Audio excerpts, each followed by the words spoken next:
La cultura diventa strumento di unione fra i popoli. È il caso di ricordarlo qui ad Acco, antica città portuale che si affaccia sul Mediterraneo, dove sta sorgendo un centro di restauro denominato Città di Roma. La scuola ha sede in un palazzo del periodo ottomano, dove studenti italiani e israeliani, mediante corsi di 4 mesi, si esercitano nel luogo stesso in cui studiano.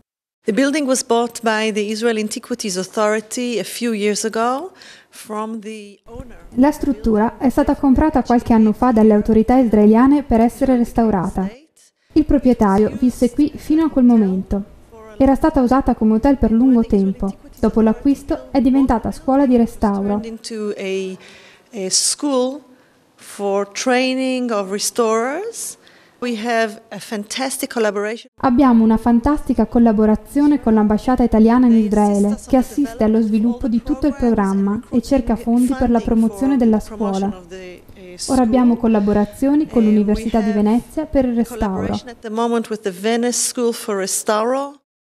Il centro di restauro è chiamato Città di Roma perché è stato costituito grazie al sindaco di Roma Gianni Alemanno, che stanziò nel maggio 2009 300.000 euro per la riqualificazione dell'edificio, peraltro ancora bisognoso. Per la formazione invece il centro si avvale di una collaborazione con l'Università di Venezia. Abbiamo incontrato Chiara e Maria Luisa che stanno lavorando qui.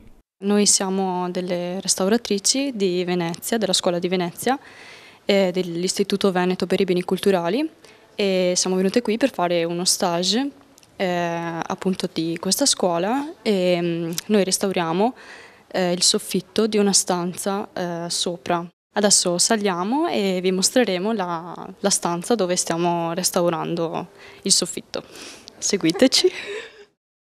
Il lato della cornice lignea che stiamo restaurando è una cornice lignea che gira tutto intorno ai muri al soffitto, diciamo, della stanza, e è stata ridipinta a una pittura originale, floreale, che è stata completamente ricoperta da prima uno strato pittorico azzurro, sintetico, di origine sintetica, e successivamente ricoperta completamente dallo strato di intonaco bianco. Noi stiamo cercando di asportare questo strato verde mediante l'uso di solventi e anche in modo meccanico mediante il bisturi. Lo strato abbastanza spesso verde, che non è ovviamente lo strato originale, per mettere in luce invece la decorazione floreale, che è lo strato originale. Ci troviamo al piano superiore, nella stanza principale, quella più grande di tutto il palazzo, qui vicino alla stanza in cui noi restauriamo. E questa stanza così grande e così ben illuminata grazie alle 3 vetrate principali della facciata veniva utilizzata soprattutto per delle riunioni.